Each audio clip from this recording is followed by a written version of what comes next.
What's up guys, Everything Apple Pro here, and here I've got the new Samsung Galaxy S7 Edge. It's really a beautiful and striking device.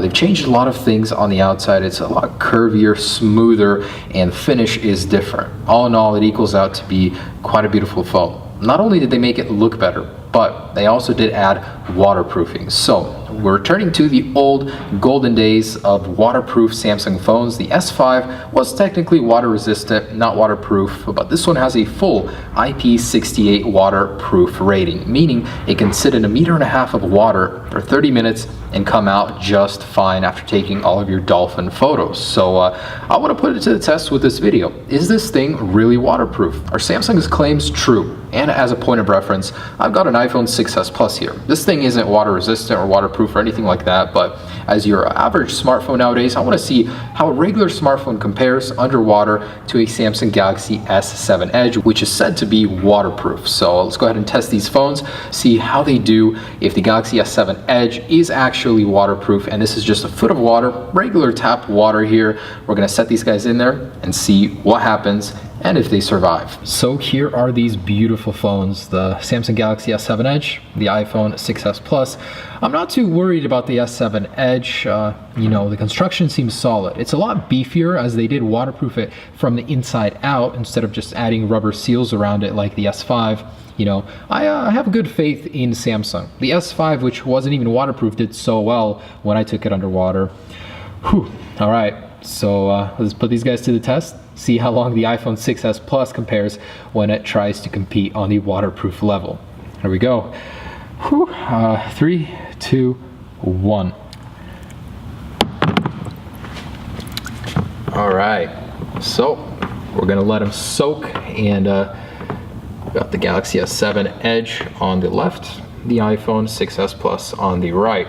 Let's give them a few minutes here, and if they do survive, what I really want to see is what still works and what doesn't. A lot of people test if it survives or not, but the next day it stops working, you know, like ports stop working. And let's put this all to the test and see how they do. So Galaxy S7 Edge just connected to a network underwater. Otherwise the 6s Plus just lost service. I don't know. They still look good. All right, so we're approaching 3 minutes right now, so I'm gonna go ahead and pull them out and see how they're doing. Usually someone, if they drop their phone in the water, they're not gonna leave it there unless they want to intentionally record underwater. So at 3 minutes here, let's pull them out real quick. And we'll go ahead and pause on this guy. All right, so both seem to be working just fine. Both displays still work. It's like you can almost say the 6s Plus is waterproof, but we know that's not the case. It's only a matter of time. But both seem to be doing pretty good. I'm impressed. All right, so in they go again. All right, in the phones go again. Let's go ahead and start this timer again. And this time we'll leave them in for a longer amount of time. Let them really soak up in there. But I'm actually surprised. The iPhone is doing okay, not showing any signs of water damage yet. The last one we tested didn't do very well. Maybe it was the iOS 9.2.1 update did something different. We'll see.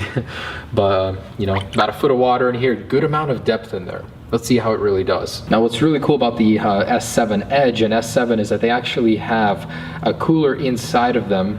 It's rocket technology, so there's a liquid that turns to gas and vice versa depending on how hot or cold the phone is, and I thought that was quite incredible. Something that's used for space travel is being used in a phone nowadays. And what's also cool is the way that Samsung made the Galaxy S7 waterproof is they did it from the inside out. Instead of just sealing up the ports, they sealed off the entire phone. They used a new technology to do so. And this thing, you know, it's already proving to be quite the waterproof phone, and something I wouldn't worry twice about taking to the beach or to any, you know, body of water. Now we don't know what kind of difference a saltwater would do. Maybe that's a future test itself, but I'm curious to see what it would take to completely destroy this thing in the water, how far, how deep you'd have to go. But you know, in a regular foot of water, still doing good, both of them, the iPhone and the Samsung Galaxy S7 Edge. So we're approaching 5 minutes here, still doing good. Let's keep going and take it to 10 minutes, 15. And as far as other phones go that we've tested,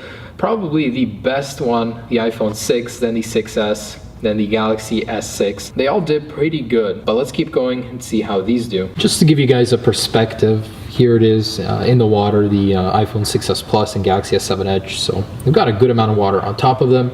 This isn't anything like a little shallow pan. This is actually a foot of water here. Both are still alive, almost at the 10-minute mark. We're gonna pull them out at 10 minutes and see which ports still work, if everything is working as it should, of course. After 10 minutes, if you haven't pulled your phone out of the water, you know, the chances of the 6S Plus surviving gets very, very slim. So let's go ahead and pull this guy out here in about 10 seconds. See how it's doing. Alrighty, let's pull these guys out. So here is the Samsung Galaxy S7 Edge and the iPhone 6s Plus. Both alive as far as I can tell. Display is working. Home button's working. I am amazed. What the heck? This guy seems to be working okay. So let's test the speakers, see if we can get some audio out of them. That is really, really quiet. That is seemingly too quiet.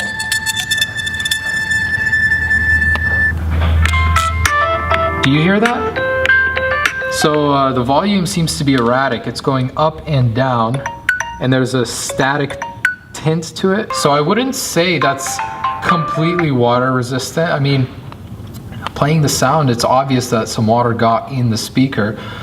Whether or not that goes away, who knows? We can definitely start to see the evidence of the water damage right here. There's a little finger coming out of it. Otherwise, the phone is working, the audio is working. Let's test the cameras real quick. Still working good. Let's test the technology. Edge swipe, 3D touch is out working, and headphone jacks. Alright, so audio is working on this guy. Looks good. So other than this little doodad right there sticking out, can't really tell it's been water damaged. Alright, we're good on both. So it looks like everything is still working on both devices. So let's put these guys back in the water, see how they do in about 5 to 10 more minutes. Back in they go. Boom. And I always wanted to see if 3D touch works underwater. Apparently not. So when I push on the S7 Edge, there's no air coming out, nothing. And wow, the screen actually works underwater. What? I had no idea. So you can go and start recording, choose any application underwater. Wow. Okay, I'm honestly a little bit blown away right now. I had no idea that would something that would work. I can't get the Edge display to pop up, but you can actually use this thing underwater. The iPhone, the screen doesn't work, but when you push on it, you get little bubbles coming out. Wow, I'm actually blown away by this thing. Samsung, you're doing something right. All right, so everything is working. I'm impressed, really. Let's get this up to 15 minutes, 20 minutes, see how long these last. All right, so while still underwater, I want to go ahead and move all of these around to make sure I can get as much air out of them as possible. So flipping it upside down, yeah, you can definitely see all the air coming out. Oh yeah, I'm starting to see watermarks in the display. Okay, so it's only a matter of time now.